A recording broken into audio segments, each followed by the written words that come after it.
Buongiorno a tutti, ben arrivati, facciamoci un bel applauso anche perché scalda il clima. Ben arrivati, io sono Pierpaolo Romani, sono il coordinatore nazionale dell'Associazione Pubblico, questa rete di circa 400 enti locali, di cui 61 in Veneto, fra questi c'è la Regione che è l'ente grazie al quale è stato possibile realizzare il percorso che ha coinvolto 14 scuole di tutte le province del Veneto, più di 680 ragazzi, i loro insegnanti. Abbiamo fatto 2 incontri per ciascuna scuola. In questi incontri abbiamo parlato di che cosa sono le mafie, perché dobbiamo parlarne in Veneto. Abbiamo, grazie anche a delle informazioni attinte da atti ufficiali del Ministero dell'Interno, della Giustizia, della Commissione parlamentare antimafia, cercato di capire che cos'è il fenomeno nella nostra regione, come si presenta e cosa ciascuno di noi può fare nei ruoli che riveste per contrastare, per prevenire questi fenomeni. Questo percorso ha permesso anche a tutte le scuole, che ringraziamo vivamente per averci accolto, per aver collaborato, di soffermarsi sulla storia di una vittima innocente delle mafie. Perché oggi qui a Padova, e ringraziamo molto l'amministrazione comunale, qui c'è il sindaco Giordani che poi ci porterà il suo saluto, celebriamo la terza giornata regionale della memoria e dell'impegno in ricordo delle vittime innocenti delle mafie, ma ricordiamo anche oggi la giornata nazionale della memoria e dell'impegno in ricordo delle vittime di mafia, giornata che è diventata giornata della Repubblica l'anno scorso. Quindi oggi in tutta Italia ricorderemo più di 1000 persone, quelle di cui siamo riusciti a venire a conoscenza della loro storia. Tra questi ci sono fedeli servitori dello Stato, magistrati, funzionari, amministratori locali, ma ci sono anche giornalisti, sacerdoti, sindacalisti e ragazzi e ragazze uccisi magari mentre stavano giocando, mentre stavano andando a scuola e non avevano nessuna colpa di quello che gli è successo. Dicevo, questa giornata è possibile perché il Veneto, la Regione del Veneto dal 2012 si è data una legge che è stata approvata all'unanimità, che è la legge numero 48, di cui abbiamo parlato anche a scuola. Ed è una legge molto importante perché permette di avere delle risorse, dei mezzi e degli strumenti per lavorare con le scuole, ma anche con gli amministratori locali, ma anche con gli imprenditori e con altre realtà. Perché? Perché tutti dobbiamo metterci insieme, essere organizzati, conoscere e capire come intervenire per far fronte a questo fenomeno. Vorrei dirvi che oggi sul palco c'è una persona che ci aiuterà a comunicare con il linguaggio dei segni, perché una cosa bellissima che è successa quest'anno, c'è un istituto, l'Istituto Magarotto di Padova, i cui ragazzi comunicano con il linguaggio dei segni, e grazie a tutte le scuole che hanno messo nei loro video i sottotitoli, perché tutti potessimo capire, apprezzare e vedere quello che è stato fatto. Quindi grazie per il suo lavoro, grazie ai ragazzi che hanno partecipato, e quindi quando verrete sul palco a presentare i vostri lavori dovremo parlare piano, parlare lentamente. Prima di passare velocemente la parola al sindaco, vi spiego com'è articolata la giornata. Il 21 marzo di quest'anno viene organizzato da Regione Veneto in collaborazione con Avviso Pubblico e in collaborazione con l'associazione Libera. Qui c'è poi una rappresentante che ci porterà il suo saluto. Noi abbiamo lavorato con Libera Veneto, col coordinamento del Veneto. Ci sarà un primo momento di saluti istituzionali e delle associazioni Libera Avviso Pubblico, poi inizieremo a presentare 7 lavori di 7 scuole, ogni scuola avrà 5 minuti di tempo per parlare del suo lavoro e farcelo vedere, poi spezzeremo la mattinata con un'altra cerimonia importante, è il premio Sicurezza e Legalità indetto dalla Regione del Veneto. Premieremo alcune persone, alcuni rappresentanti dello Stato e delle forze dell'ordine che si sono contraddistinti nel contrasto alla criminalità e nell'affermazione della legalità, e a loro diamo il benvenuto e li ringraziamo di essere qua con i loro familiari e con i loro colleghi. Poi riprenderemo altre 7 scuole, le ultime 7 scuole, presenteranno i loro lavori. Dovremmo finire attorno alle 11:15:15, poi in maniera ordinata insieme ci dirigeremo a Piazza degli Eremitani, perché a Piazza degli Eremitani inizierà la lettura dei nomi delle vittime innocenti delle mafie e terminato questo passaggio ci sarà il discorso, ascolteremo il discorso di Don Luigi Ciotti, che è un discorso in diretta dalla provincia di Foggia.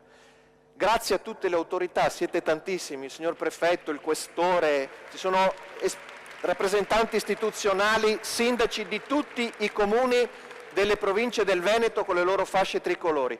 Grazie veramente a tutti per essere stati qui con noi. Darei la parola al sindaco di Padova, Sergio Giordani, se ci porta il saluto a nome della città, a cui rivolgiamo il più sentito ringraziamento per questo splendido spazio che ci è stato messo a disposizione e per tutta la collaborazione fornita. Grazie.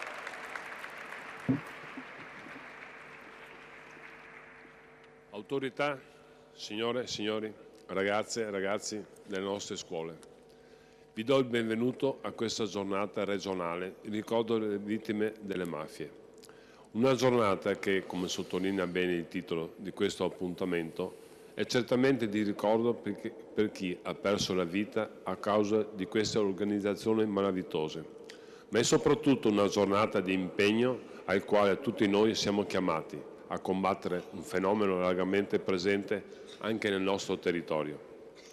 Mi rivolgo in particolare a voi, ragazze e ragazzi, che oggi siete qui, perché la guerra che combattiamo contro le mafie è una guerra che sarà ancora lunga, ma che si potrà vincere solo se alla fondamentale repressione delle forze dell'ordine e al lavoro quotidiano della nostra magistratura si affiancherà una consapevolezza culturale e sociale dell'importanza e della gravità del fenomeno da parte di ognuno di noi e in particolare proprio da parte delle nuove generazioni. Dimentichiamo la tradizionale immagine cinematografica delle mafie. La malavita organizzata agisce oggi in modo pervasivo, non solo nella gestione di traffici illeciti, droga ed esseri umani, prima di tutto, ma anche e soprattutto nel progressivo controllo dell'economia locale. Ci sono ambiti come la gestione degli appalti, lo smaltimento di rifiuti, nei quali la presenza di organizzazioni malavitose, anche nel nostro territorio, è accertata e confermata da sentenze del Tribunale. La crisi economica e la conseguente difficoltà nella quale sono trovate molte aziende ha aperto nuove opportunità a organizzazioni malavitose che si offrono di aiutare imprenditori in crisi, ai quali in realtà sottraggono il controllo delle aziende stesse. La risposta a tutto questo deve essere prima di tutto di conoscenza e di consapevolezza del fenomeno, poi etica con rifiuto di comportamenti illeciti, della corruzione, della tolleranza di zone grigie e torbide negli affari pubblici e privati. Noi, come istituzioni, dobbiamo essere vicini alle donne e agli uomini che rifiutano di scendere a compromessi con la loro coscienza, che rifiutano le facili scocciatoie, che si ribellano alle intimidazioni, ai soprusi, al modo concreto, non solo a parole, come purtroppo talvolta è accaduto. Questo impegno civile a difesa delle nostre comunità deve essere quotidiano e certamente non circoscritto ad una giornata, sia pure importante come quella di oggi. Alla fine di questo incontro ci sposteremo tutti in Piazza Eremitani, dove leggeremo il nome delle vittime delle mafie e il messaggio di Don Luigi Ciotti. Sarà un elenco di nomi lungo, troppo lungo, che recitiamo per ricordare queste vittime innocenti e non farle morire una seconda volta nell'oblio. La memoria deve essere uno strumento per il nostro impegno, la nostra responsabilità nella realizzazione di una società più giusta, dove violenza e sopraffazione non abbiano la meglio. Ognuno di noi faccia la sua parte. Grazie Sindaco per questo messaggio non meramente formale, ma di incitamento a non dimenticare e di impegnarci di più tutti. Chiederei al Presidente Roberto Ciambetti del Consiglio regionale, che ci ha raggiunto, di portarci il suo saluto. Io ne approfitto per esprimere un pubblico ringraziamento alla dottoressa Lazzarini, Fregone e Cisilino, sono le persone che ci hanno materialmente aiutato a mettere in piedi tutto questo. Grazie vivamente per il vostro aiuto.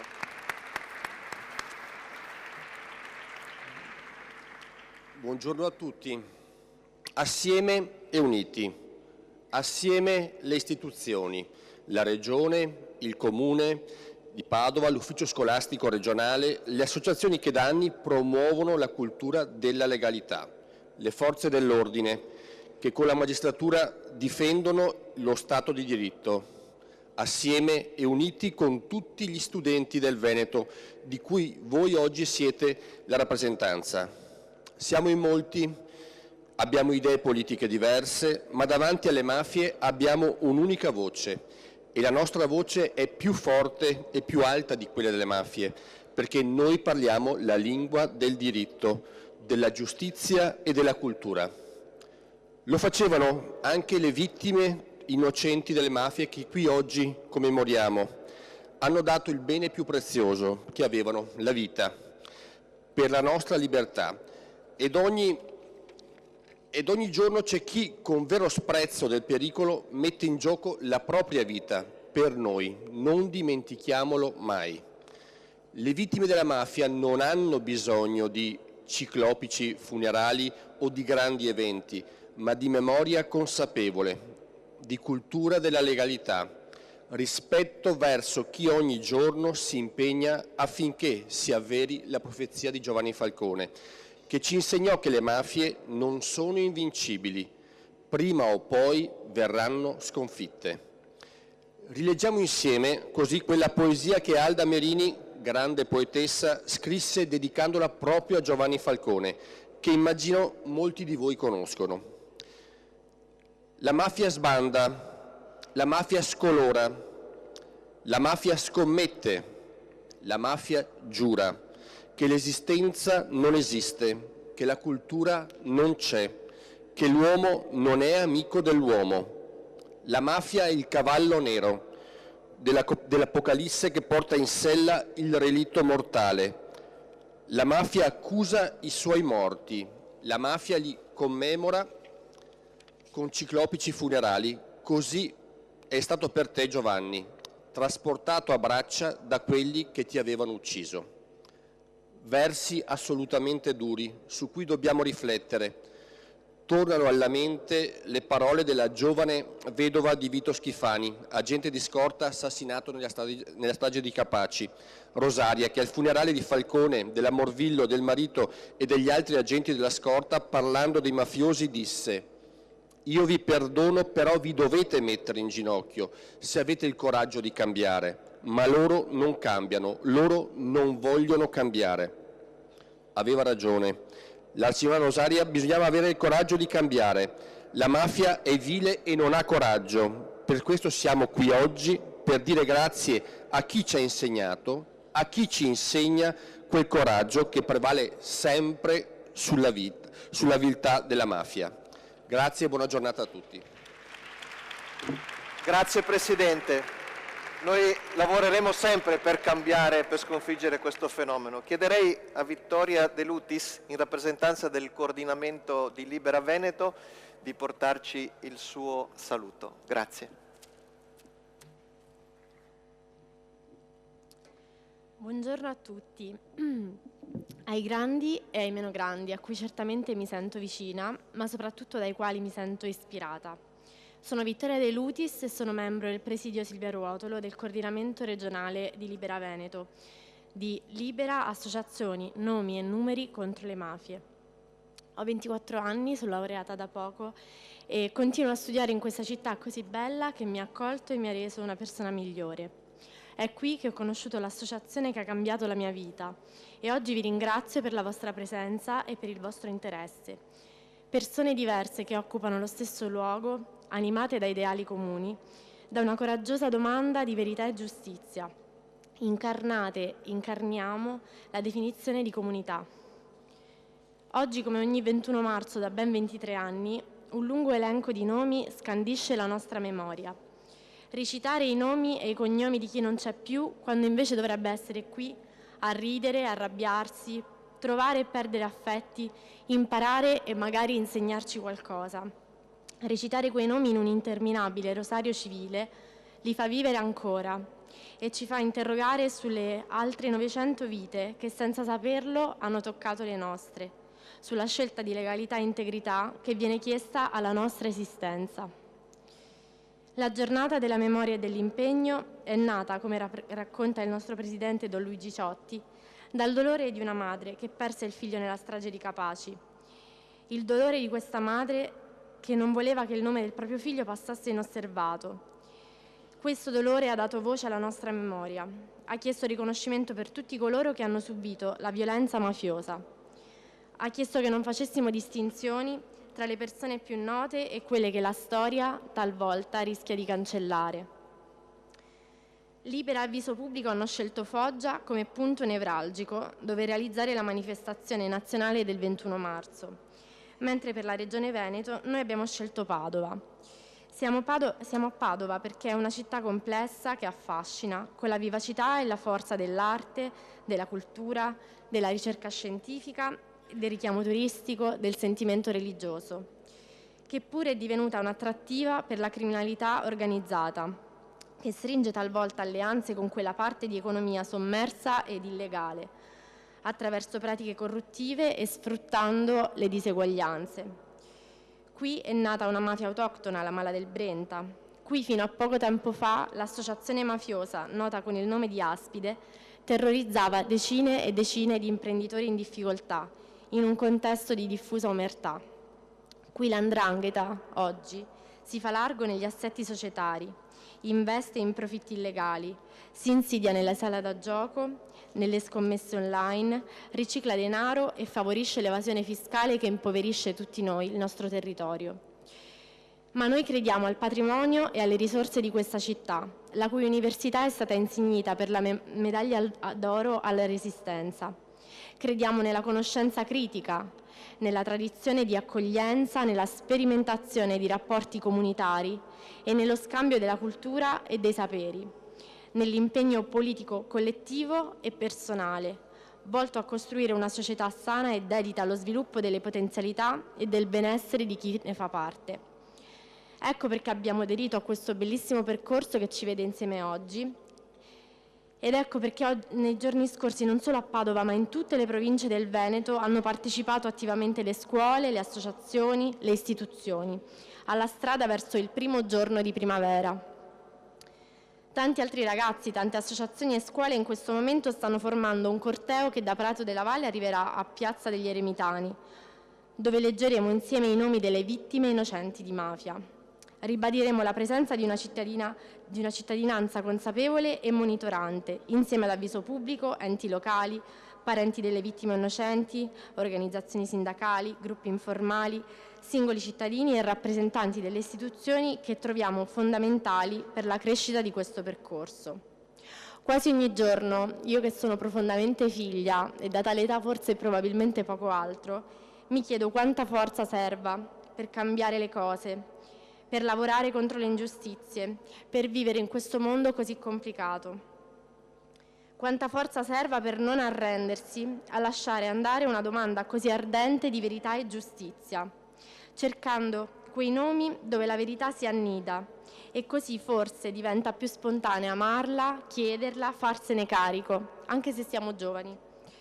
Ma lo dico ai grandi e ai meno grandi, una comunità come la nostra ci può ricordare, ci deve ricordare, che il cambiamento è quotidiano e che forti lo si è anche essendo figli, tenendoci stretti la memoria e chiedendo a noi stessi sforzi possibili, scelte alla nostra portata, vite non tanto da eroi, ma certamente, ancora una volta, da umani cittadini, insomma una vita libera. Grazie. Grazie Vittoria. Saluto l'assessore alla sicurezza e alla cultura e legalità della Regione Cristiano Corazzari che ci ha raggiunto e chiuderà la parte dei saluti. Chiederei a Riccardo Fantin che è il referente provinciale di Avviso Pubblico per Padova, di portarci il suo breve saluto, e nel frattempo porgo anche il saluto ad Andrea Cereser, che è il sindaco di San Donato di Piave, che invece è il coordinatore regionale di Avviso Pubblico, che poi interverrà in Piazza degli Eremitani. Prego. Buongiorno a tutti e benvenuti. Lo dico sicuramente a nome della Presidenza nazionale di Avviso Pubblico, del coordinamento nazionale e rappresentanza di tutti i soci di Avviso Pubblico della provincia di Padova. Un benvenuto davvero sentito, perché il nostro territorio sta dimostrando purtroppo attraverso i fatti di cronaca e gli atti giudiziari che ha sempre più bisogno di essere difeso e tutelato contro l'infiltrazione e il radicamento del crimine organizzato.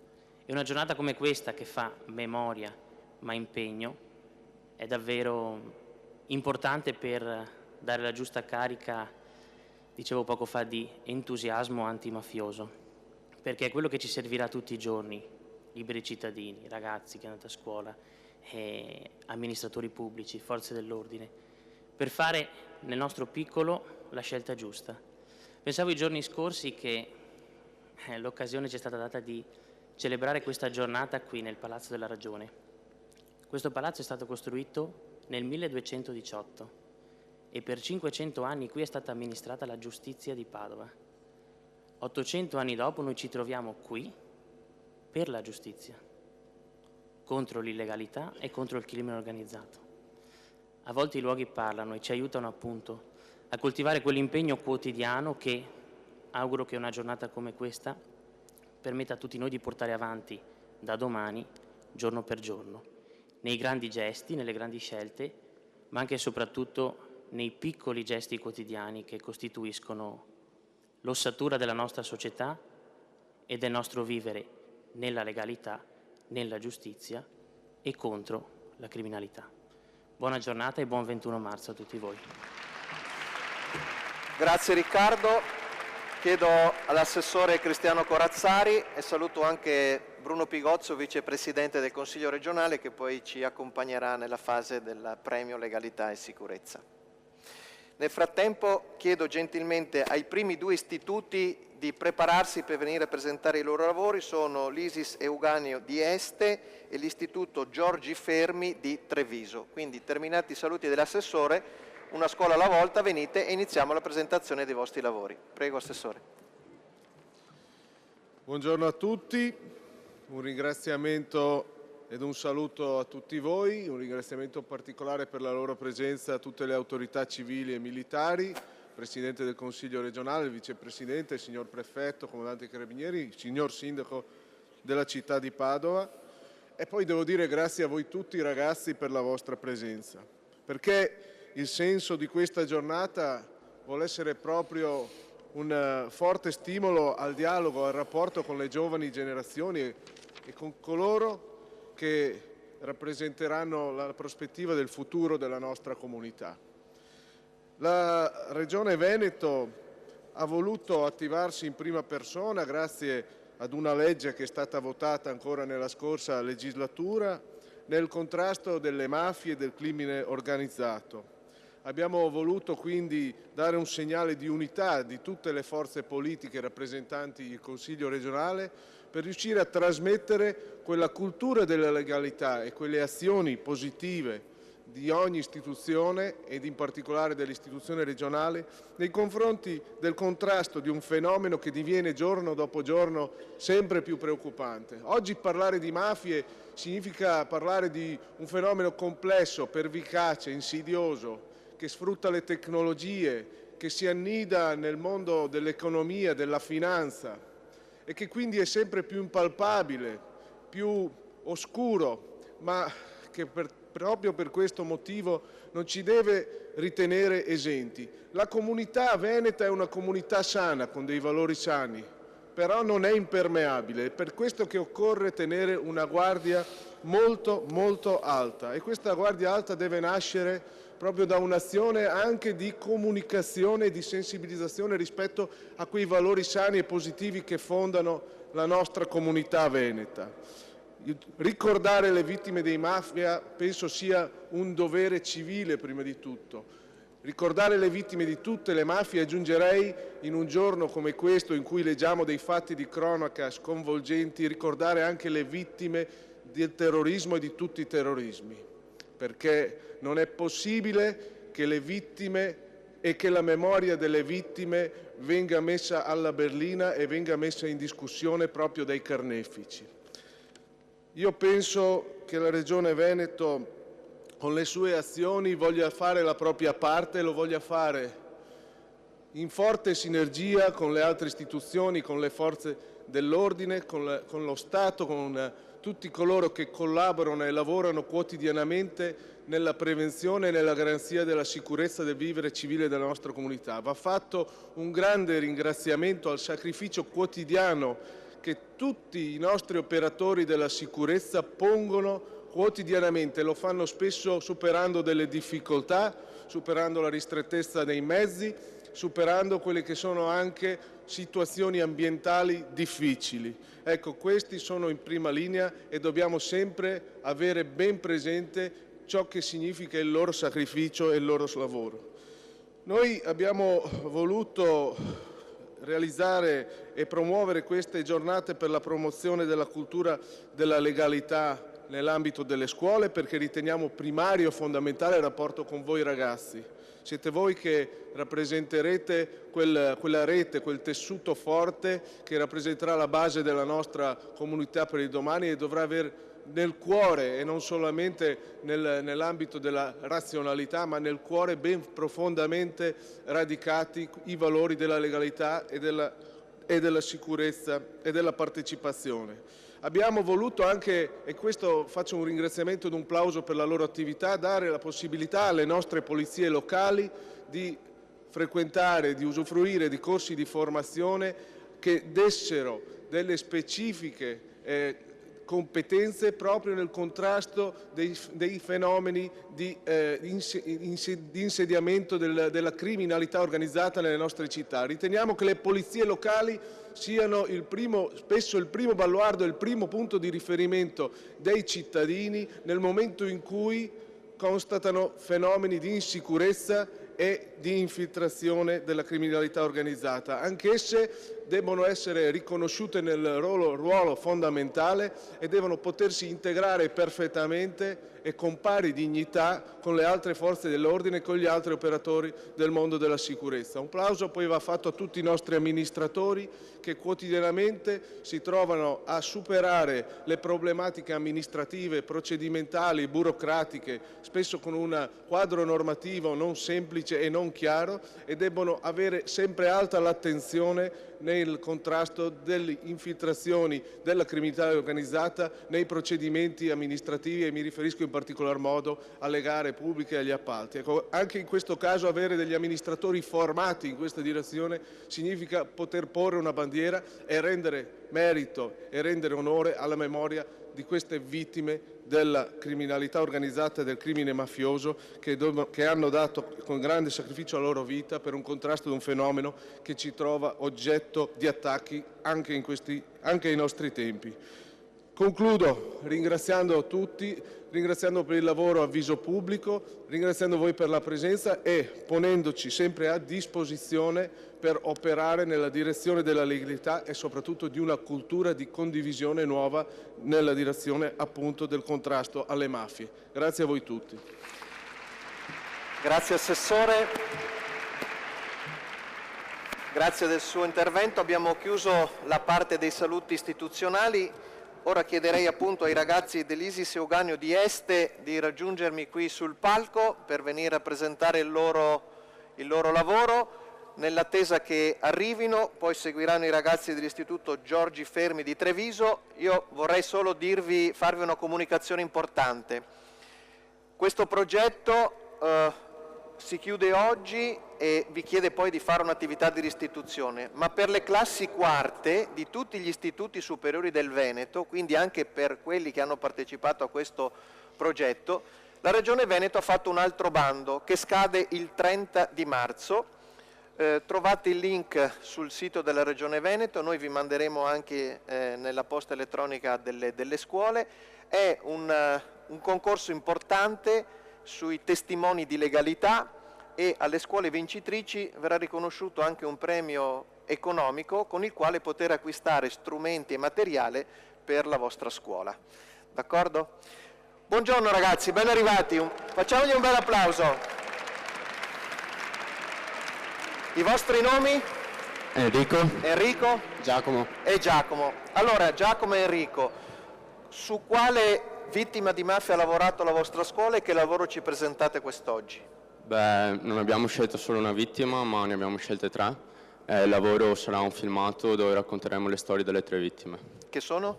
Abbiamo preso una vittima per categoria, abbiamo scelto un sindacalista, un parroco e un giornalista. Bene, allora è un video il vostro lavoro? Sì. Bene, allora guardiamo il vostro video e voi state qua con me e grazie per aver partecipato a questo percorso. Buona visione.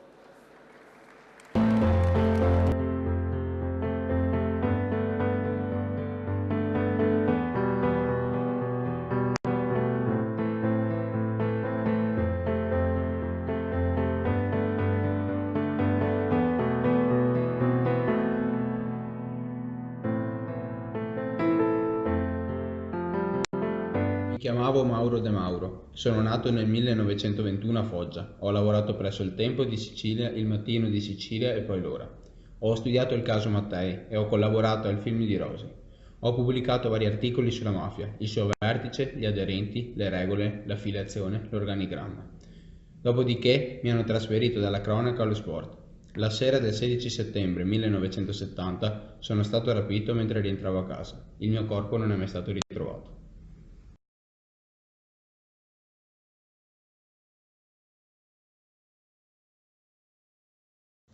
Mi chiamavo Annalisa Durante. Sono stata uccisa sotto il portone di casa in uno scontro tra diverse fazioni della camorra, a 14 anni, nel quartiere Forcella, il 27 marzo del 2004. I killer miravano al boss Salvatore Giuliano, di 20 anni. Nell'agguato il giovane camorrista si è fatto scudo con il mio corpo. Sono caduta in una pozza di sangue, tra le urla delle mie cugine.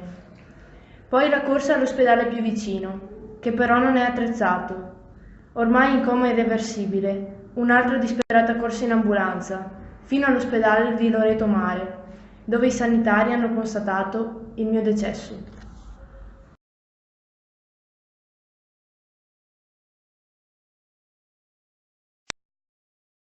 Mi chiamavo Pino Pugliese, ero un prete. Il giorno del mio 56esimo compleanno, intorno alle 22:45, arrivato davanti alla mia abitazione, scendo dall'auto. Davanti al portone qualcuno mi chiama per nome. Mi volto. Qualcun altro mi scivola alle spalle e mi sparano uno o più colpi alla nuca. Era il 15 settembre del 1993.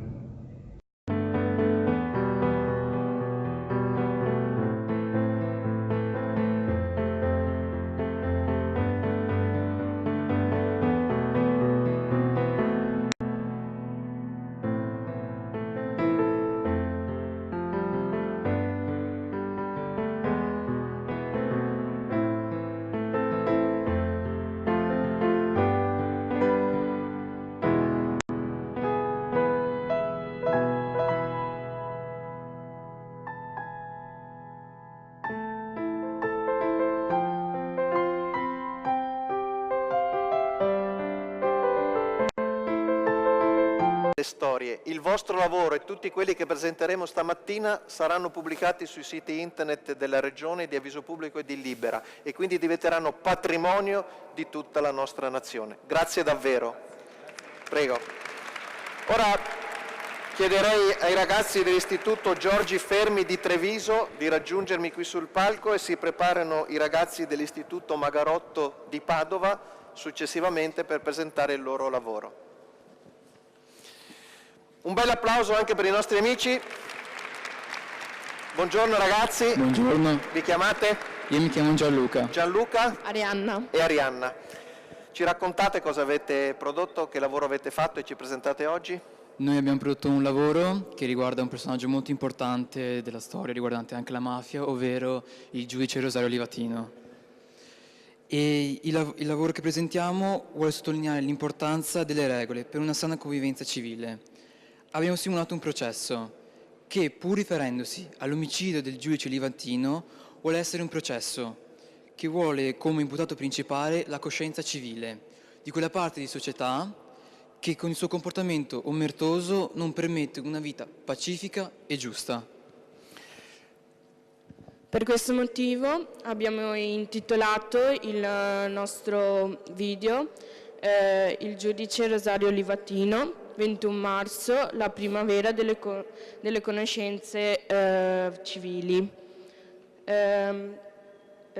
sperando che tutto ciò possa avvenire partendo proprio da noi giovani. Rispettiamo le regole. Grazie ragazzi. Grazie per averci ricordato non solo che oggi è il primo giorno di primavera, ma Rosario Livatino, tutti noi ce lo ricorderemo, fu soprannominato il giudice ragazzino e c'è un omonimo film e un bellissimo libro di Nando Dalla Chiesa che ricorda la sua storia. Prego, guardiamo il vostro video.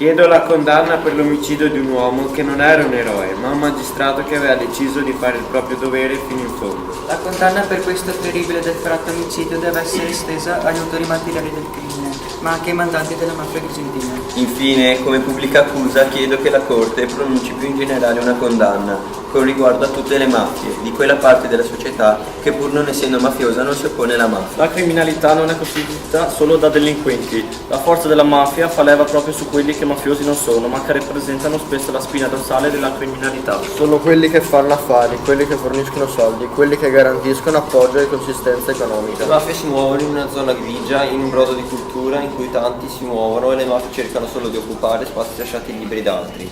La Corte condanna i mandanti e gli esecutori materiali dell'omicidio Livatino al massimo della pena. La giuria popolare chiede con forza l'avvio di ogni possibile iniziativa per l'affermazione profonda in tutti gli strati della società della cultura della legalità. Non è vero che certe cose non cambieranno mai. Bisogna partire da se stessi facendo ognuno il proprio dovere e rispettando le regole.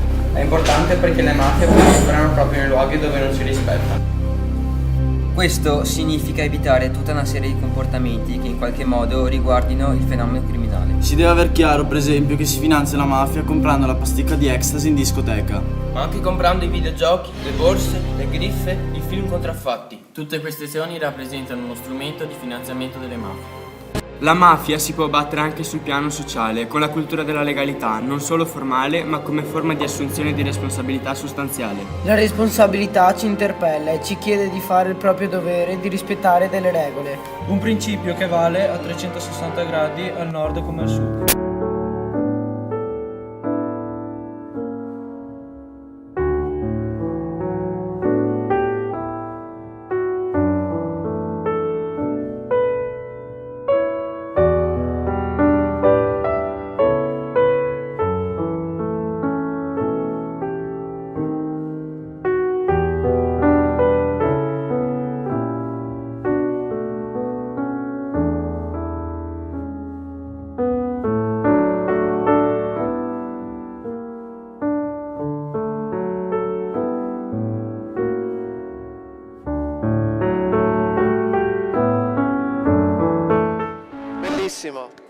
Grazie ancora e complimenti.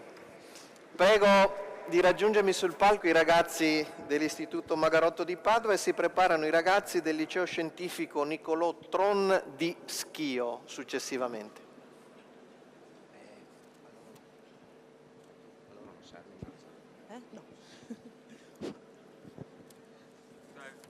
Ciao. Buongiorno.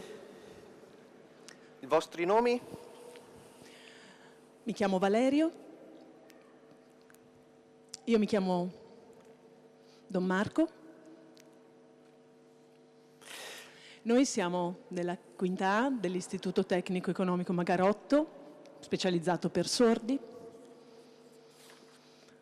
E abbiamo scelto Peppino Impastato come vittima di mafia perché ci ha molto colpito la sua storia. È un ragazzo come noi, era un ragazzo come noi che aveva nel suo futuro il diventare parte, un boss della mafia, e si è ribellato, ha lottato contro il suo futuro, è una lotta molto molto importante perché l'ha portato alla morte e deve avere tutto il nostro onore perché ci ha fatto riflettere. Non è detto che la vita familiare debba rimanere sempre quella, si può contrastare un futuro già imposto. Io non conosco il linguaggio dei segni, ma volevo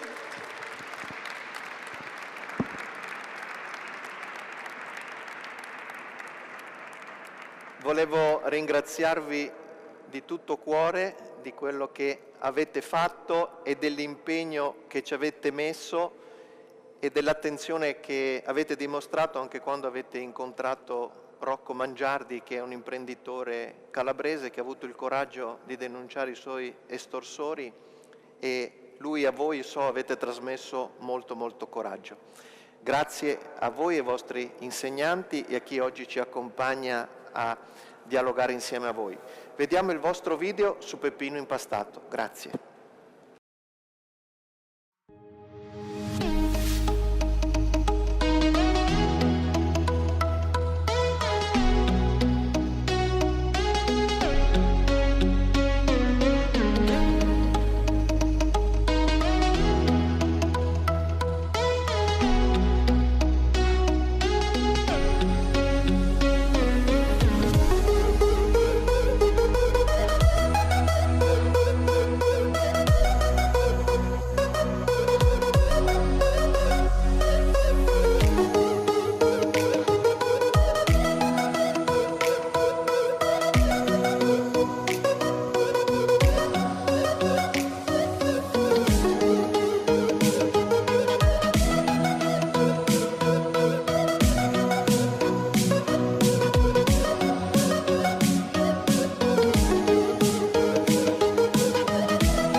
Si applaude così. Grazie, grazie molte.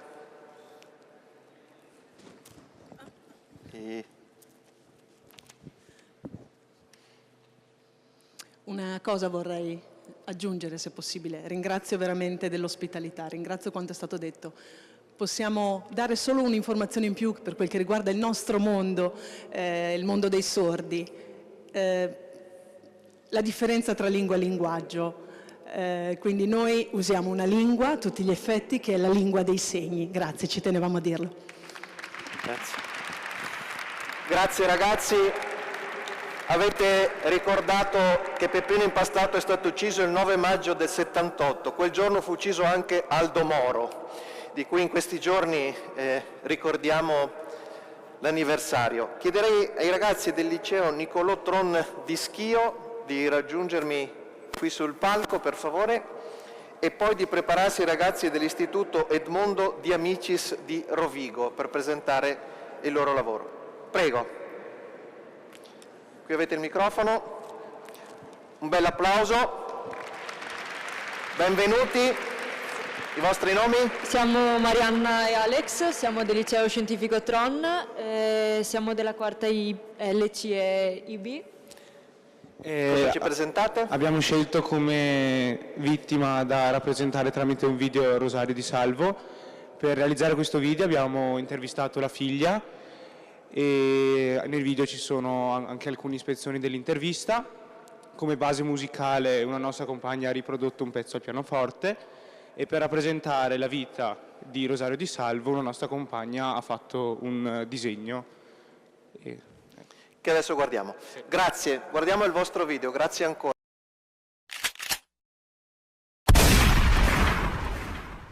Sono un quinto elementare, ma per fare carriera in Cosa Nostra non c'è bisogno di una laurea. Totò Riina.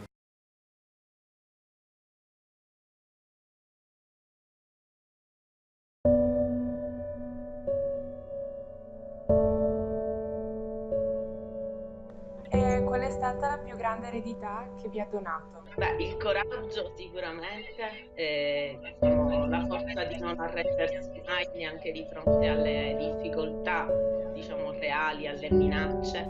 L'importante non è stabilire se uno ha paura o meno, è saper convivere con la propria paura e non essere condizionato dalla stessa, altrimenti non è più coraggio, è incoscienza.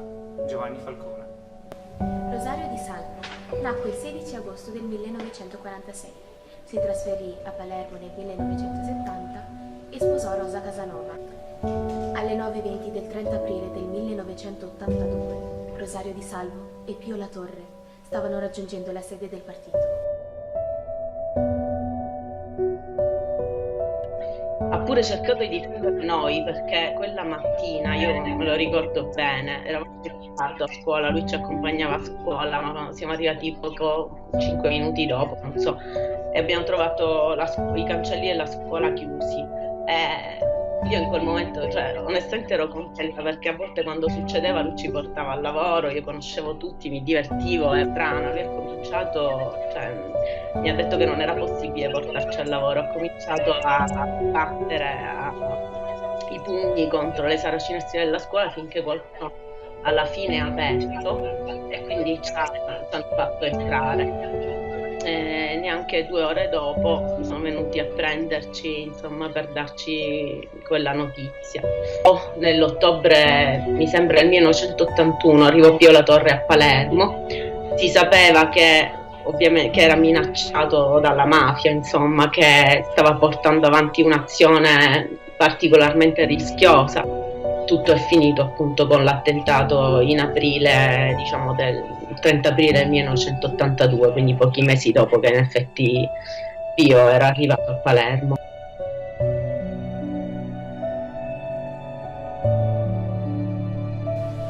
Avete chiuso 5 bocche, ne avete aperte 50 milioni. Giovanni Falcone.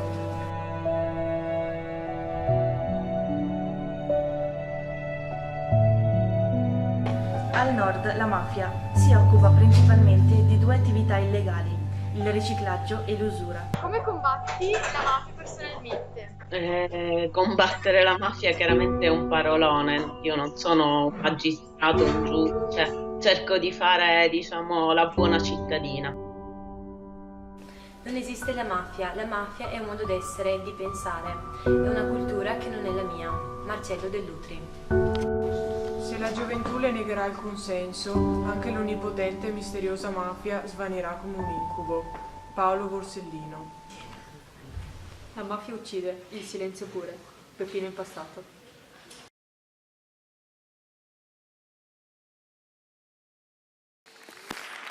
Grazie ragazzi per aver ricordato Rosario Di Salvo e Pio La Torre, a cui dobbiamo appunto la legge Rognoni-La Torre del 1982 e l'inserimento nel codice penale italiano dell'articolo 416 bis. Grazie e buone cose. Chiedo ai ragazzi dell'Istituto De Amicis di Rovigo di raggiungermi qui velocemente. Si preparano i ragazzi dell'Istituto Superiore Marco Casagrande di Pieve di Soligo. Prego ragazze, un applauso. Microfono. Vi presentate, venite pure qua. Vi presentate gentilmente? Alessia, Desi. Bene, ci raccontate brevemente cosa avete preparato? Noi oggi abbiamo voluto ricordare la vittima di mafia, Giuseppe Fava, e abbiamo deciso di ricordare lui come vittima perché, a differenza di altre vittime che magari sono morte per errore, diciamo, perché magari si trovavano nel posto sbagliato al momento sbagliato, lui sapeva benissimo ciò a cui stava andando incontro e quello che stava facendo, appunto, e per questo abbiamo deciso di dedicare il nostro video a lui per premiare il suo coraggio. Il video l'abbiamo diviso in due parti, dove nella prima spieghiamo brevemente la sua storia e nella seconda la illustriamo con disegni fatti da noi, poi digitalizzati al computer e animati. E il messaggio che volevamo far trasparire è che lui, nonostante non esista più fisicamente, è ancora vivo tra noi e con i suoi scritti, con le sue azioni, le sue parole ci infonde speranza, voglia di dire la verità e di lottare. E in pochi secondi vogliamo farvi capire chi è, cosa ha fatto e cosa ci ha lasciato. Grazie ragazzi per questo lavoro di mantenere viva e tra noi vivi loro che poi ricorderemo in Piazza degli Eremitani. Guardiamo il video.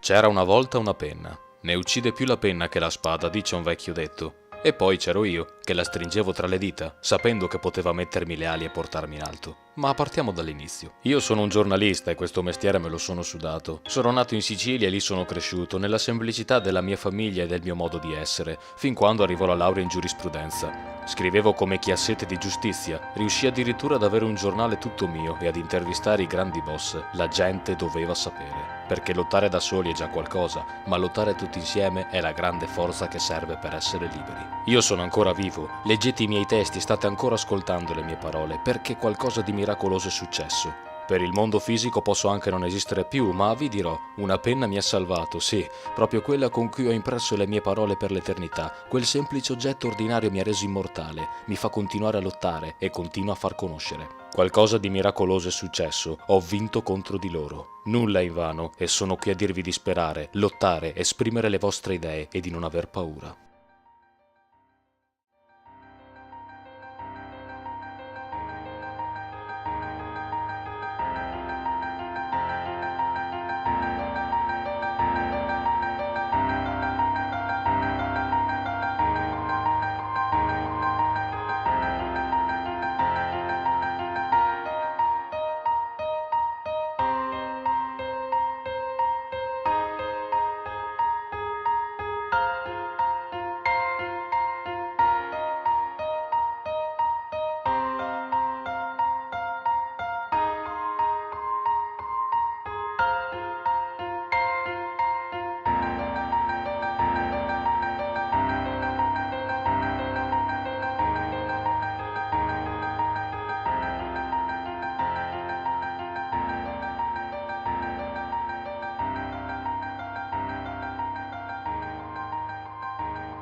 Complimenti, grazie.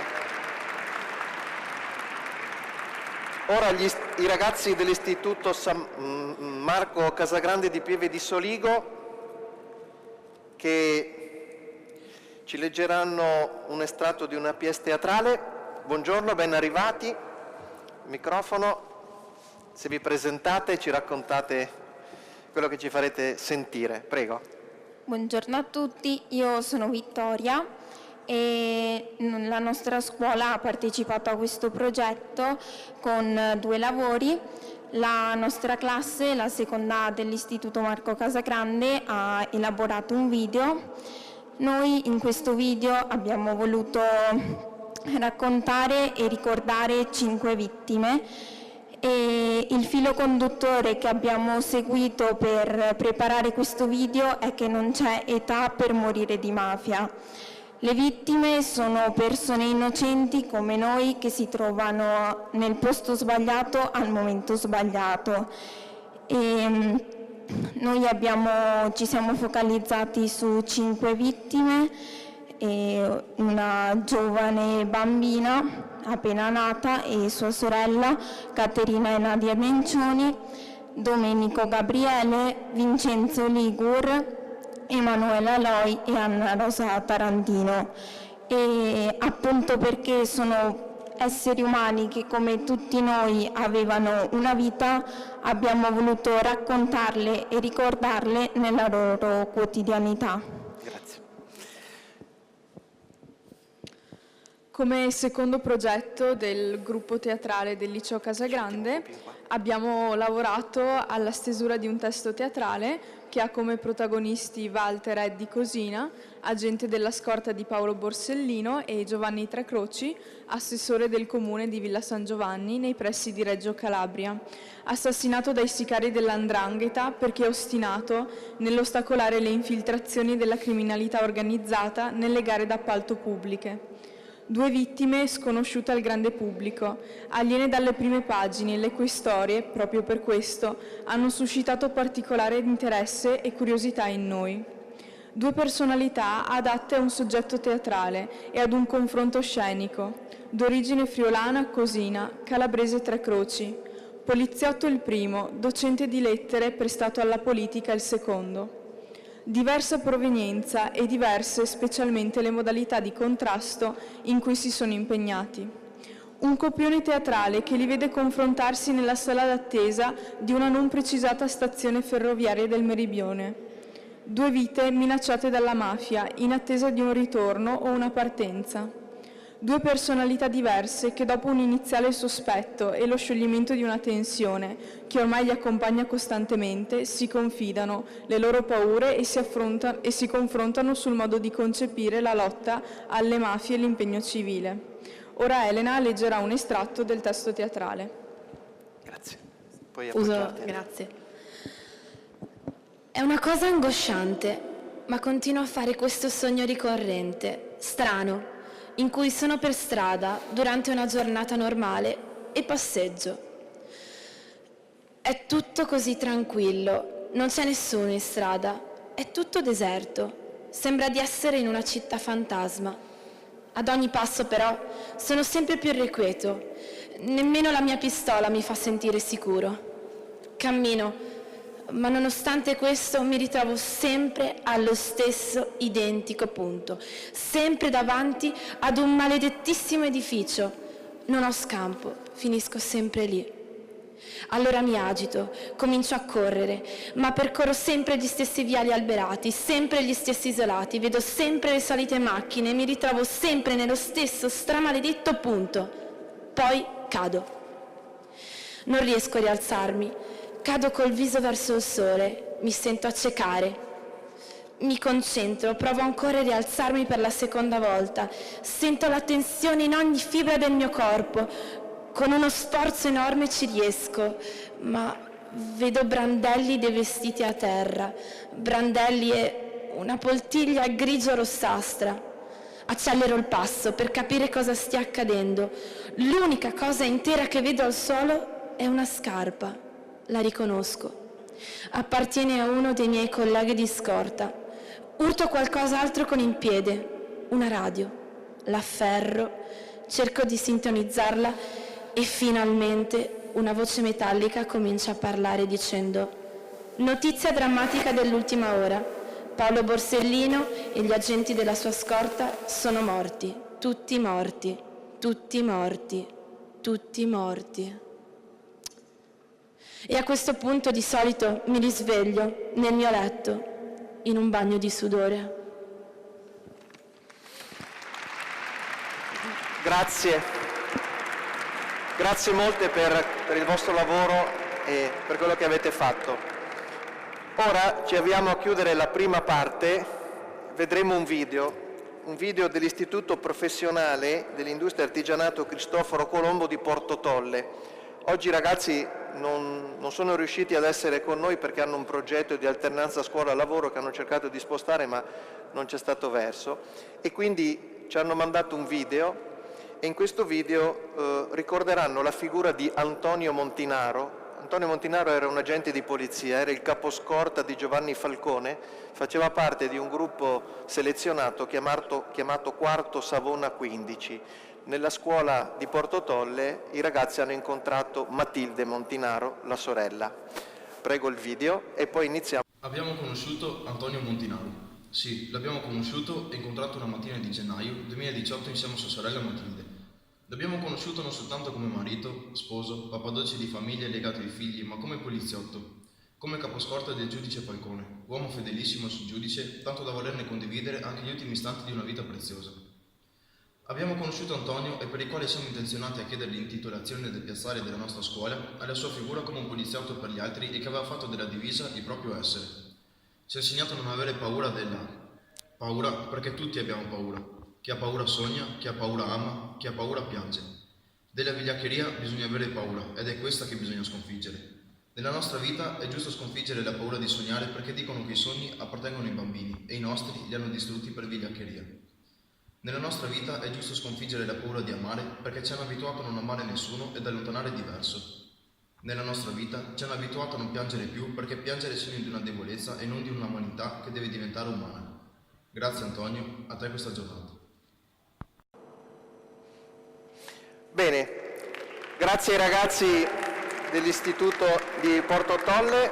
Ora procediamo con la consegna del premio Legalità e Sicurezza. Chiederei al vicepresidente del Consiglio regionale Bruno Pigozzo, al presidente del Consiglio regionale Roberto Ciambetti e all'assessore Cristiano Corazzari, insieme alla dottoressa Lazzarini, di recarsi qui sul palco per iniziare questa parte importante di cerimonia dove verranno premiate delle persone che si sono contraddistinte nell'attività di servizio pubblico che coinvolgono e quindi lascerei a lei una breve parola di introduzione prima di chiamare le persone. Grazie. Non servono molte parole per il significato di questo gesto di riconoscimento per l'impegno quotidiano che il personale delle forze dell'ordine mette in campo rispetto a questo grande obiettivo di contrastare le mafie anche nel nostro territorio veneto.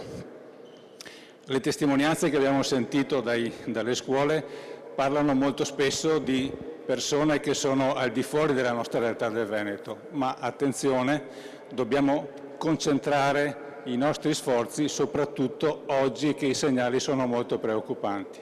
Quindi, primo significato, un grazie per il loro impegno quotidiano, a volte magari con mezzi insufficienti. Secondo, un grazie attraverso loro a tutte le forze dell'ordine che dimostrano questa volontà quotidiana di impegno. Terzo, un messaggio che attraverso loro arriva a tutti noi.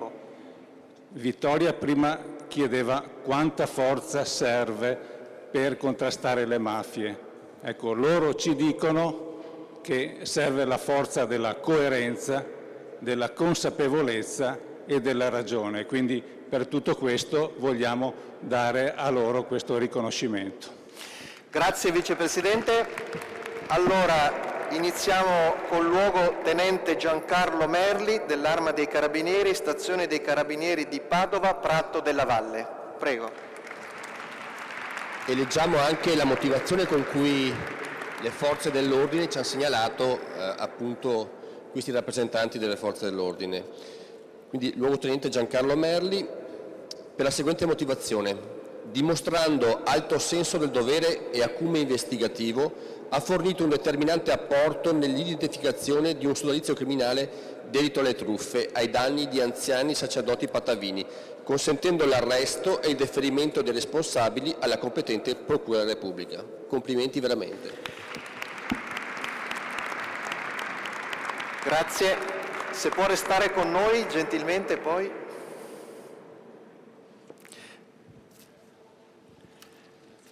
Grazie, se si può accomodare qui che poi facciamo una foto in tutti insieme.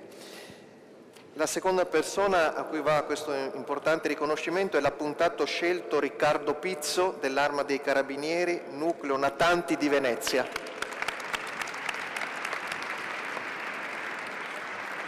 Complimenti. Grazie, anche per lui leggo la motivazione del premio.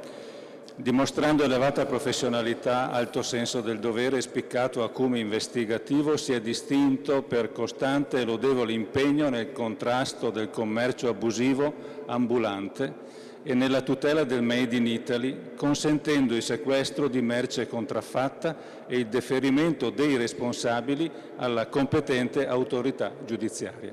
Grazie anche a lei.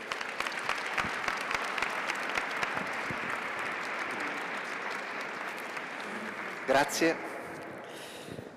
La terza persona è un rappresentante della Polizia di Stato, Alessandro Mecenero, assistente capo della Polizia di Stato della Questura di Padova.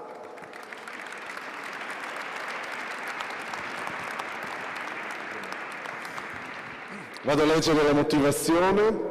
Dimostrando alto senso del dovere e abnegazione di elevata professionalità, ha fornito un determinante apporto nel contrastare efficacemente i reati di furto a danno degli anziani, consentendo l'individuazione di una rete organizzata di soggetti dediti all'attività illecita.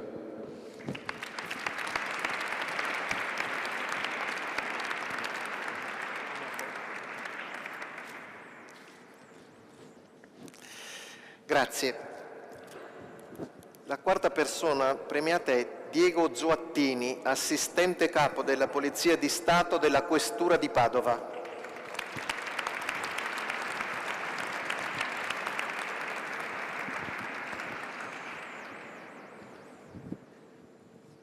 Dimostrando alto senso del dovere, abnegazione e elevata professionalità, ha fornito un determinante apporto nel contrastare efficacemente i reati di furto a danno di anziani, consentendo l'individuazione di una rete organizzata di soggetti dediti all'attività illecita. Complimenti ancora.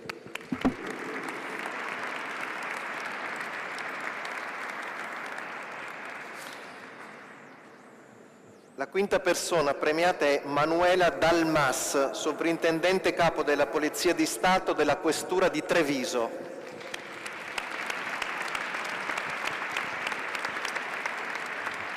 Dimostrando alto senso del dovere e particolare acume investigativo, ha fornito un determinante apporto nella identificazione di un sodalizio criminale specializzato in truffe agli anziani, che ha destato molto allarme sociale, deferendo i responsabili alla competente Procura della Repubblica. Grazie anche a lei.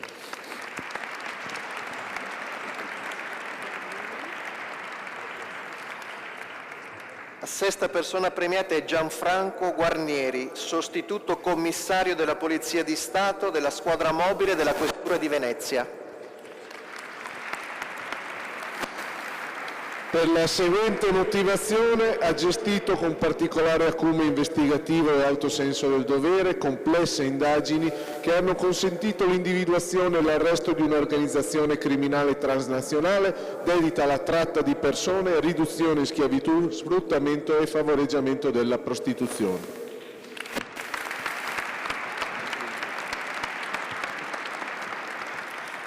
Complimenti. La settima persona premiata è un rappresentante della Guardia di Finanza, il maresciallo capo Lorenzo Boaretto della Guardia di Finanza, Gruppo di Padova.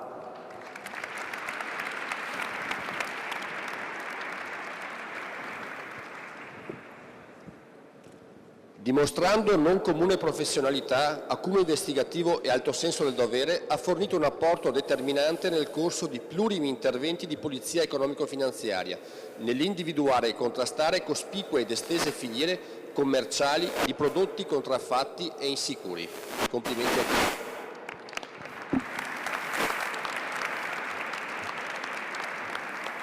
Grazie.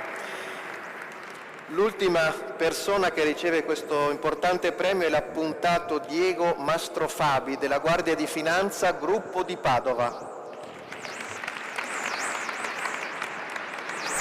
Dimostrando non comune professionalità, acume investigativo e alto senso del dovere, ha fornito un apporto determinante nel corso dei plurimi interventi di polizia economico-finanziaria nell'individuare e contrastare cospicue ed estese filiere commerciali di prodotti contraffatti e insicuri. Un grazie anche a lei.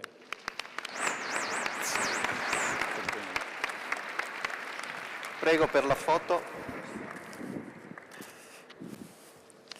Nel frattempo riprendiamo la presentazione dei lavori, si preparano i ragazzi del liceo Luigi Stefanini di Mestre, a cui seguiranno i ragazzi del liceo Don Giuseppe Fogazzaro di Vicenza.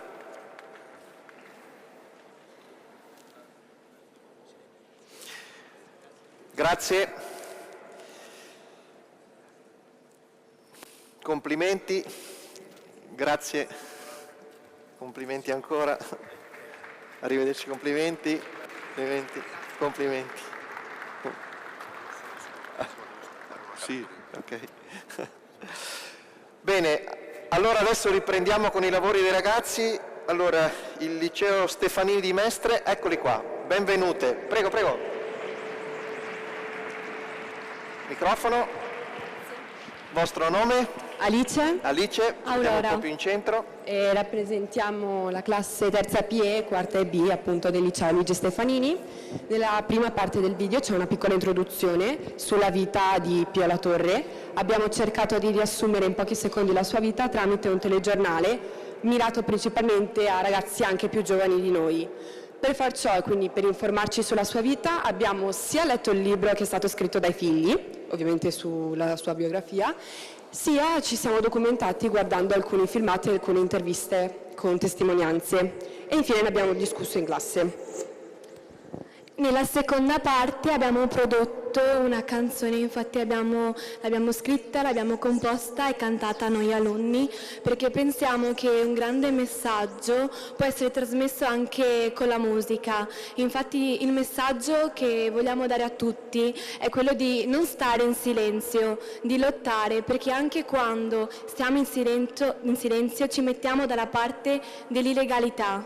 Quindi dobbiamo lottare, perché volere è potere e infatti Pio La Torre ce l'ha dimostrato. Grazie. Grazie a voi ragazze, guardiamo il vostro video. Buongiorno e bentrovati al TG Ragazzi del liceo Stefanini di Mestre con Maddalena e Chiara. Buongiorno a tutti. Oggi vogliamo parlarvi della mafia, organizzazione criminale nata agli inizi dell'Ottocento in Sicilia e diffusasi come una malattia virale nel nostro paese e nel mondo. Ma per quali motivi lavora la mafia? Maddalena, la mafia è un'organizzazione che ha come scopo principale quello di guadagnare grosse somme di denaro con poco sforzo. È per questo motivo che molte persone sono disposte a vivere nell'illegalità o a uccidere con facilità. Certo, nel tempo il business della mafia è sempre stato vincente e negli anni si è occupata di bestiame, terreni agricoli, settore edilizio, droghe e smaltimento dei rifiuti. Ma Maddalena, sappiamo bene che figure come Pio La Torre, Giovanni Falcone, Paolo Borsellino e Ninni Cassarà hanno reso la vita molto difficile ai mafiosi. Certo Chiara, oggi ben sappiamo che la guerra contro la mafia è iniziata proprio con Pio La Torre. Nato nel 1927 a Palermo da un'umile famiglia di contadini, sin da giovane si è impegnato nella lotta contro l'illegalità e a favore dei braccianti. Il 30 aprile 1984 purtroppo viene ucciso dalla mafia in un duplice omicidio, anche per aver proposto per la prima volta il disegno di legge che prevede il reato di associazione mafiosa e la confisca dei patrimoni illecitamente acquisiti. Ma ascoltiamo insieme ora la canzone dedicata a Pio La Torre realizzata dagli studenti del nostro liceo. Buona visione e arrivederci. Ti devo raccontare Una storia non ti devi spaventare, perché la paura è la prima cosa che ti fa ammazzare. Rivoluzione, un atto di onore, omertà, un disonore, per chi non denuncia, per chi non rinuncia. Tieni duro per lottare, perché in fondo ci potremmo arrivare ad un futuro e vedere afferrare tutto quello sognato per la quale molta gente ha lottato. Liberi e schiavi, oppressi e oppressori, come l'inferno da voi creatori. Viviamo in una società privati di libertà, privati di umanità. Qua non puoi dire che già ti sparano, meglio se scappi e te ne vai lontano. Anzi lotta, vagli contro, non si annulla tutto in un secondo. 9, 20, 30 aprile 82, raggiungendo la sede del partito, un uomo è stato colpito. 34 anni di distanza e un ricordo che non passa. Violatore, vittima innocente di una mafia che non sente. Respira piano, stiamo andando lontano.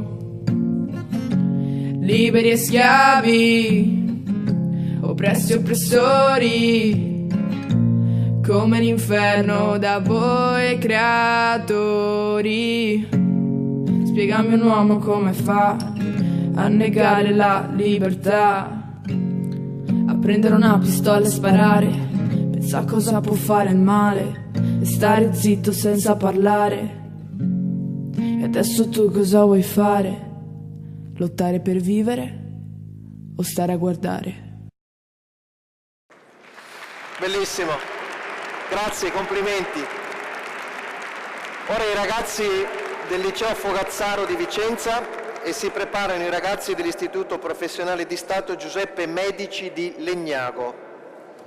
Prego ragazzi, microfono, vi presentate, ci raccontate cosa ci farete vedere. Allora, salve, noi siamo Isabella e Giovanni e rappresentiamo il Liceo Economico Sociale Fogazzaro.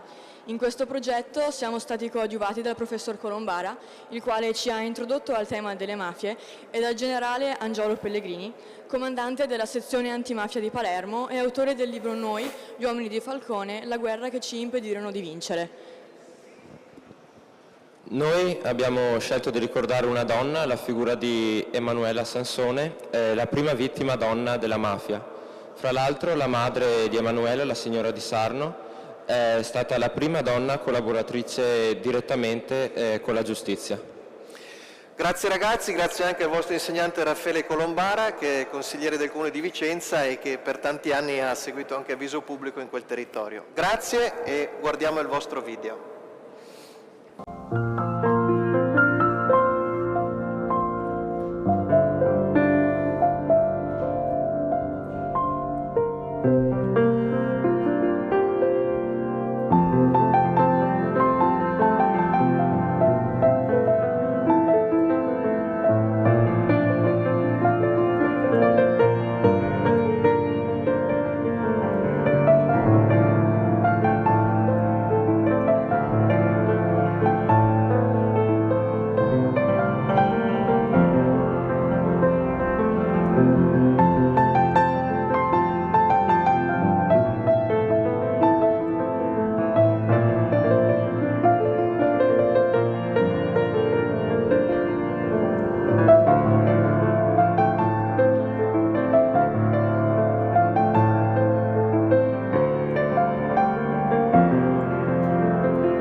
i ragazzi dell'Istituto Superiore di Feltre, che verranno con noi qui sul palco dopo.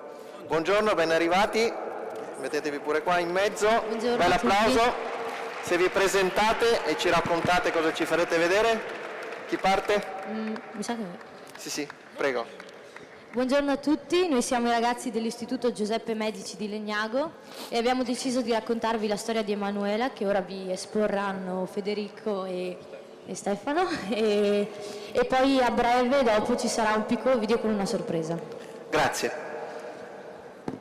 Emanuela Sansone, chi è? Chi era? La sua è una storia di tanto tempo fa.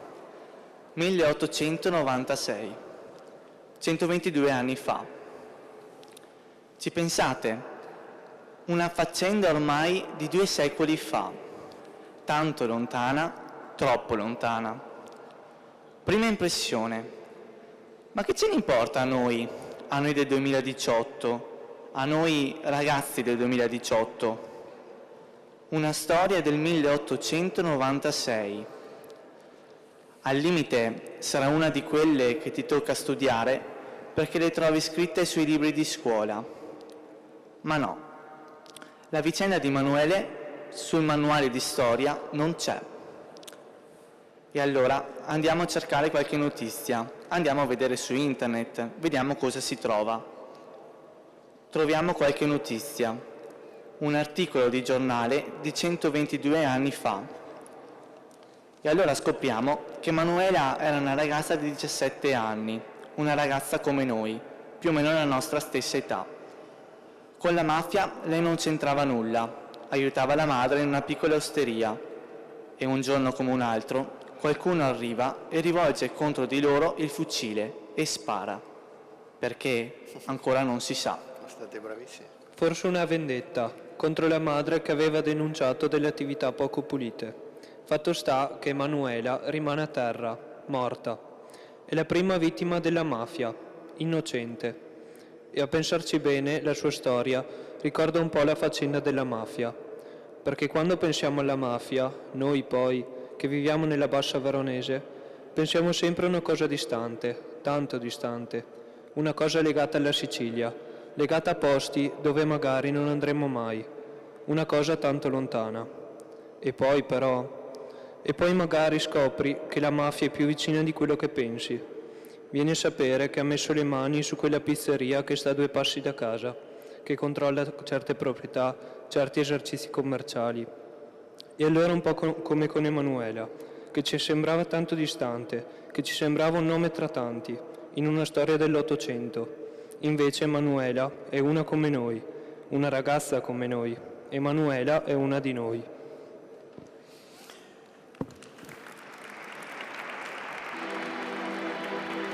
Bella a tutti, ci presentiamo, io sono Elio Mara, il nome d'arte è Elios e abbiamo portato una canzone oggi. Io sono Veronica e al ballo c'è Federico.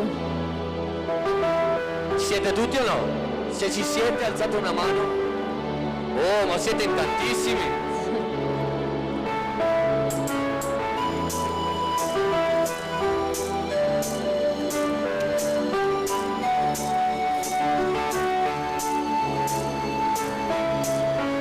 Adesso partiamo. E io. A fare del male alla gente siamo abili. Emanuela ha capito quanto siamo vulnerabili. A 17 anni la sua innocente vita finì. Senza colpa la mafia la portò via da qui.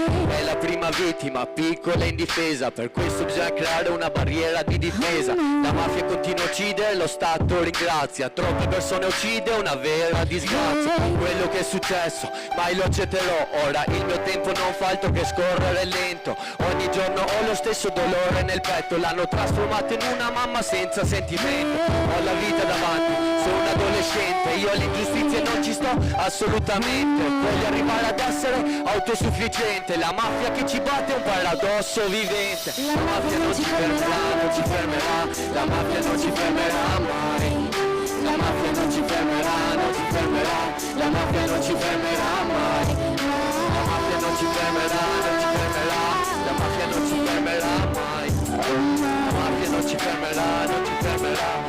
mafia non ci fermerà mai.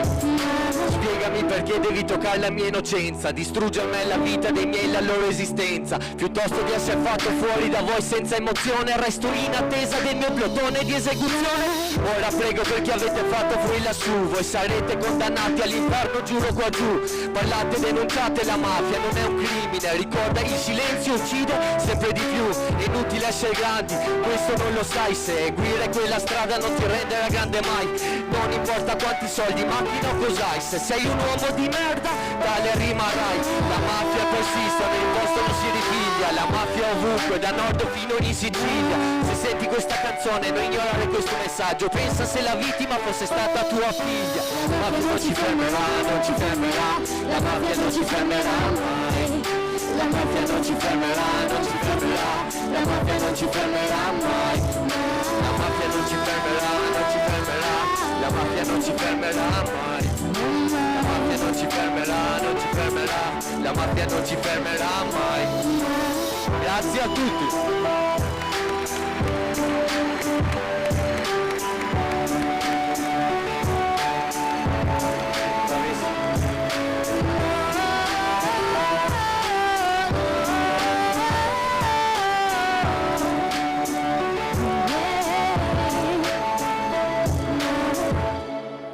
Grazie mille. Bravissimi. Bravo. Grazie a voi. La mafia non ci fermerà mai. Ora i ragazzi dell'Istituto Superiore di Feltre e si preparano i ragazzi dell'Istituto Benedetti Tommaseo di Venezia. Prego. Microfono. Venite qua in mezzo.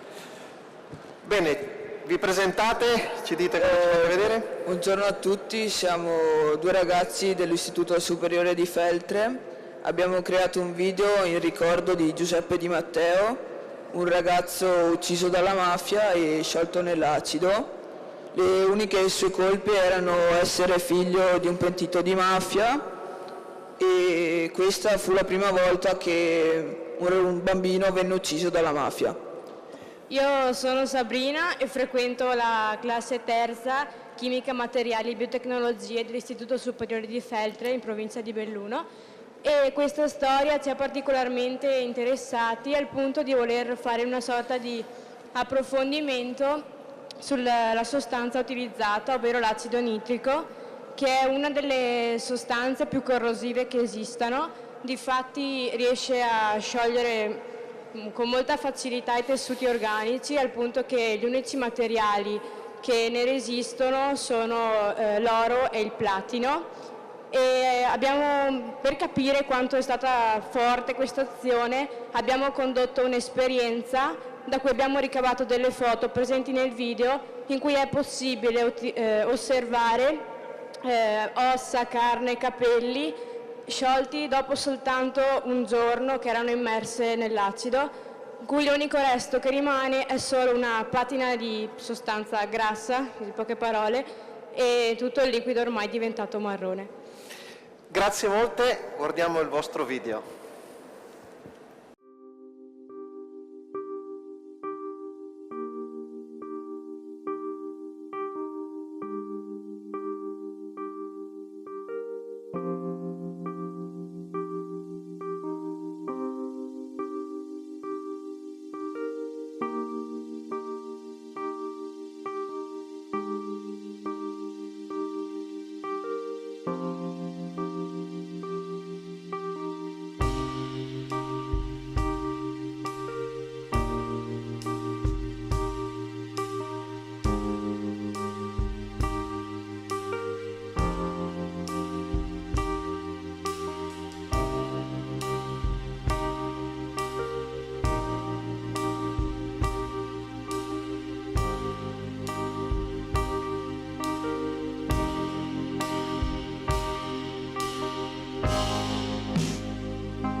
microfono. Un bel applauso anche a loro.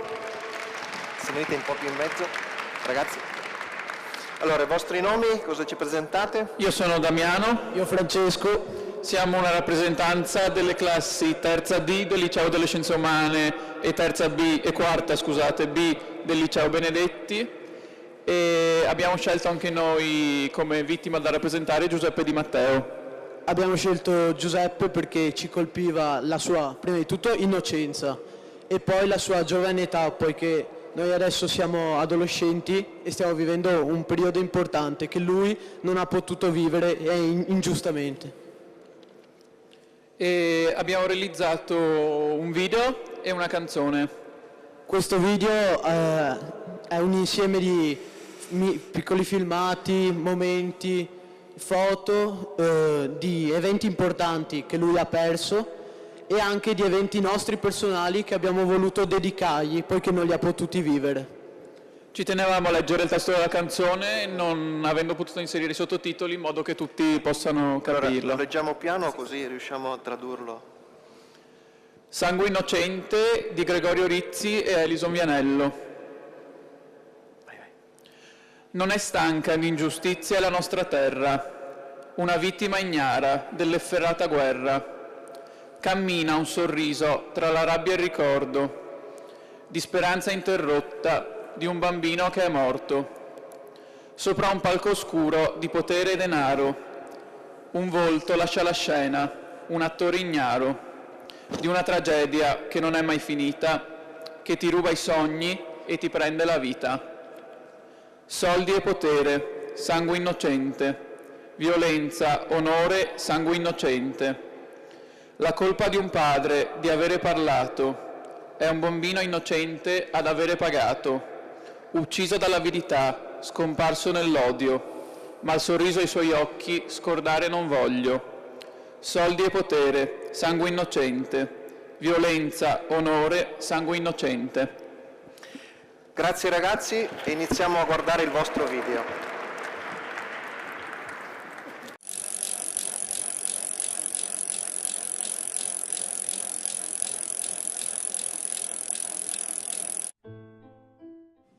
Vorremmo donarti la possibilità di vivere il tuo futuro attraverso i nostri ricordi e le nostre emozioni.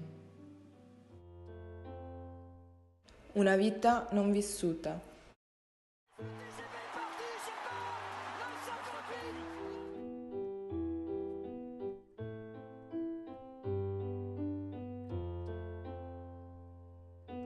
Non è stanca di ingiustizie la nostra terra, una vittima ignara dell'efferrata guerra. Cammina un sorriso tra la rabbia e il ricordo, di speranza interrotta di un bambino che è morto.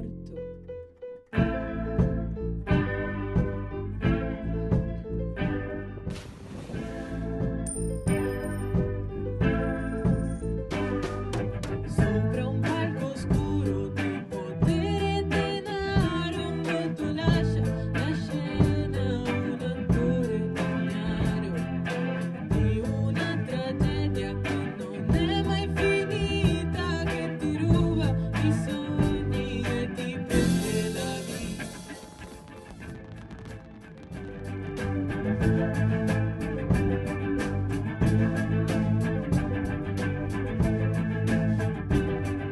Soldi e potere, sangue innocente, violenza, onore, sangue innocente. Soldi e potere, sangue innocente, violenza, onore, sangue innocente.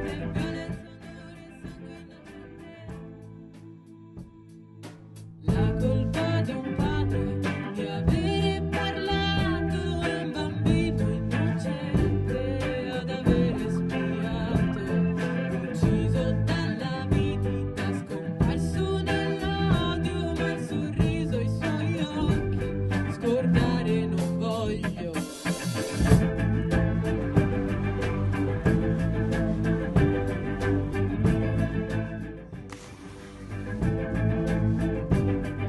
Soldi e potere, sangue innocente, violenza, onore, sangue innocente. Soldi e potere, sangue innocente, violenza, onore, sangue innocente. Ci piacerebbe, attraverso la memoria, nutrire la speranza che tu possa essere presente nei pensieri di tutti noi, come aspirazione ad una società più giusta.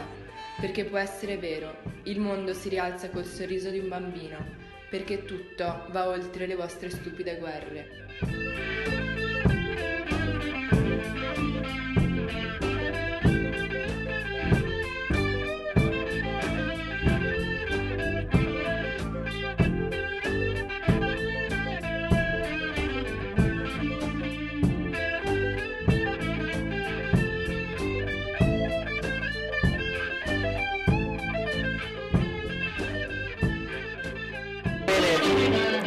Grazie e complimenti per il vostro lavoro. Grazie ragazzi. Ora chiederei gentilmente agli studenti del liceo Messedaglia di Verona di venire qui sul palco e poi l'ultimo istituto è l'Istituto Tecnico Industriale Francesco Severi di Padova, con il quale chiuderemo questa prima parte della giornata. Buongiorno ragazzi, microfono. Benvenuti, anche voi se vi presentate, venite un po' più in centro, Sì. grazie. Allora, siamo del liceo scientifico Angelo Messedaglia, quinta G, e oggi abbiamo presentato la storia con un video, la storia di Marco Padovani, che è un ragazzo che è stato rapito negli anni '80. Era un ragazzo veneto della provincia Sì, di Verona. esatto, e l'abbiamo scelto anche appunto per la vicinanza, dato che noi giriamo per Verona e Bardolino, che sono appunto i due posti più importanti per la sua storia, e visto che è anche la nostra città, allora ci sentivamo più vicini a lui e alla sua storia. Sì, era per un discorso di dire la mafia appunto non è solo al sud, è anche al nord, questo ne è penso l'esempio più classico, cioè più che possa rappresentare meglio, insomma. Certo. La realizzazione del video è stata fatta anche grazie all'incontro con la sorella Marina di Padovani, che ha potuto darci delle informazioni in più che ovviamente su internet non si possono trovare, e inoltre abbiamo realizzato noi le musiche di sottofondo che sentirete nel video, due nostri compagni di classe. Grazie, io ne approfitto anche per dirvi che in sala ci sono dei sindaci della provincia di Verona, in particolare c'è Mirko Frapporti che è il sindaco di Fumane, che è il coordinatore provinciale di avviso pubblico per quella provincia, e Angelo Tosoni che è sindaco di Valeggio sul Mincio, ma è qui in rappresentanza anche dell'Anci Veneto, e ringraziamo l'Anci di questa presenza. Quindi guardiamo il vostro video ragazzi.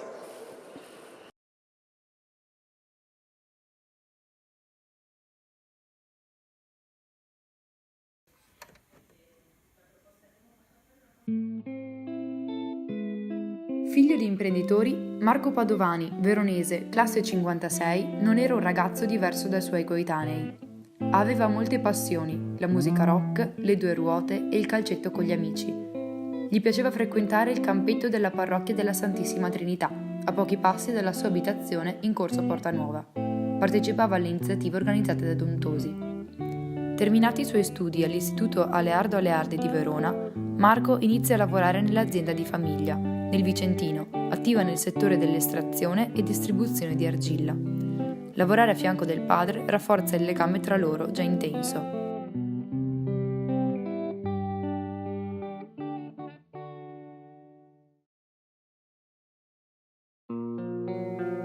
La morte dello zio e la conseguente acquisizione di un ingente patrimonio da parte della famiglia Padovani attira le mire della cosiddetta Anonima Sequestri, che decide di agire. Il 13 dicembre del 1982, il giorno di Santa Lucia, importante nella tradizione veronese, mentre si trovava in azienda da solo, Marco viene sequestrato, bendato e chiuso in un bagagliaio. Quando dopo un interminabile viaggio Marco può finalmente riaprire gli occhi, si ritrova in una sorta di umida cantina, che poi si saprà essere sull'Aspromonte, nell'entroterra calabro. 18 maggio 1983. Dopo 5 mesi e 10 giorni e lunghe trattative, Marco viene finalmente rilasciato, notevolmente provato e intontito dai farmaci somministrati dai rapitori, sull'Autostrada del Sole, presso il casello autostradale di Modena Nord. Una volta in famiglia si ristabilisce in fretta e pare deciso a riprendere la precedente vita, aiutato dall'affetto del padre Simone e della madre Carla, dalla vicinanza delle sorelle Marina e Lucia, dall'amore di Barbara, sua fidanzata da diversi anni. Il carattere di Marco, già piuttosto riservato, forse si è fatto più introverso. Nessuno però si accorge di quanto profondamente il giovane veronese sia rimasto segnato dai 160 giorni di sequestro, trascorsi con un collare e una catena fissata al muro di una piccola cella umida. A distanza di un paio di anni dal suo rilascio, il 15 maggio 1985, Marco sente di non poter più sopportare il peso della drammatica esperienza vissuta e si toglie la vita. Lo trova il padre nella villetta di famiglia nei pressi di Bardolino, sul lago di Garda, dove sempre più spesso si rifugiava per trovare la serenità perduta. Non credevo che l'esaurimento nervoso fosse una bestia così brutta. Vado a cercare la pace in un altro mondo. Vado a Bardolino, un posto che come nessun altro mi ha dato pace. Ma quello di Marco, purtroppo, è stato solo uno dei tanti rapimenti avvenuti nel veronese fra gli anni 70 e 90 per mano dell'anonima Sequestri.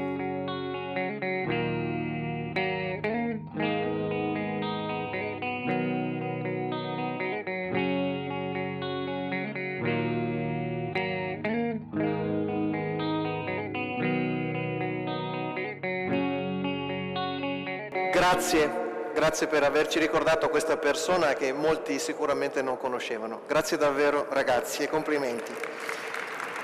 Bene, siamo arrivati all'ultimo lavoro, che è quello dei ragazzi dell'Istituto Tecnico Industriale Francesco Severi di Padova. Prego ragazzi. Io nel frattempo per una seconda volta vi ricordo che la Regione del Veneto ha fatto un nuovo bando che scade il 30 di marzo per le classi quarte degli istituti superiori sul tema della legalità, quindi chi fosse interessato ha tempo altri 15 giorni per concorrere a questo importante concorso. Presentatevi, grazie. Buongiorno, io sono Gabriele. E io Letizia. Ciao. Siamo studenti dell'Istituto Tecnico Industriale di Padova, frequentanti le classi seconda ED e seconda MA, rispettivamente di indirizzo informatico e meccanico. Adesso passo la parola a Letizia. Oggi abbiamo portato un video interamente realizzato da noi, sia nella parte musicale che nella realizzazione dei testi e dei disegni. E noi abbiamo scelto di presentare Peppino Impastato perché ci ha colpito molto la sua storia dopo una varie ricerche, e anche perché era un ragazzo abbastanza giovane e ha avuto il coraggio di denunciare, essendo anche figlio di una famiglia mafiosa. Bene, grazie. Allora guardiamo il vostro video.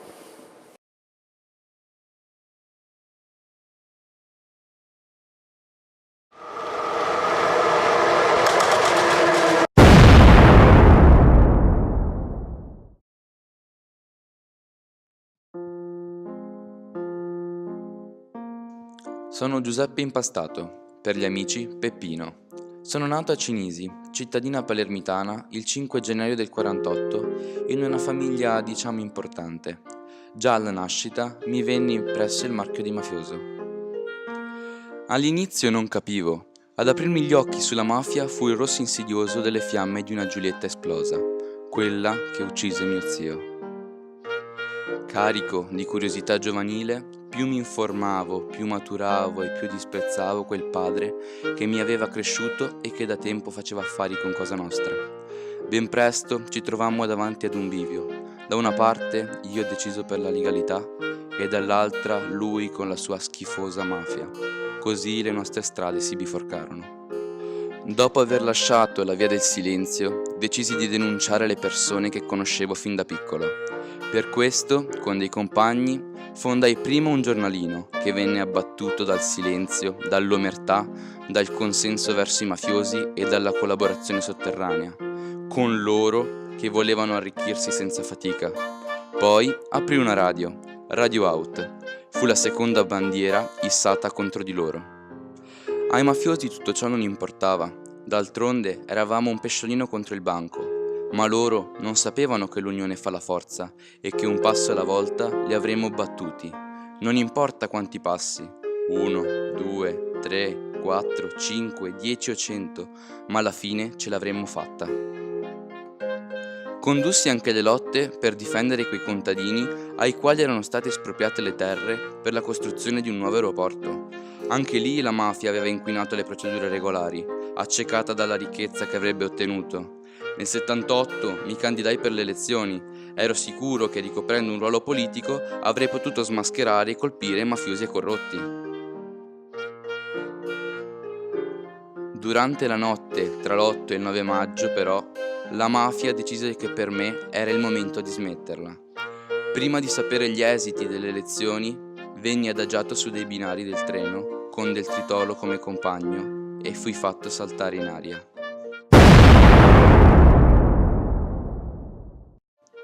E questa è la storia di Giuseppe Impastato, una vita tormentata. Molti fatti riguardanti la sua morte sono ancora inspiegabilmente sconosciuti. La mafia in questo non perde un colpo. Corrompe, illude, promette, poi ruba, crea danni e sparisce.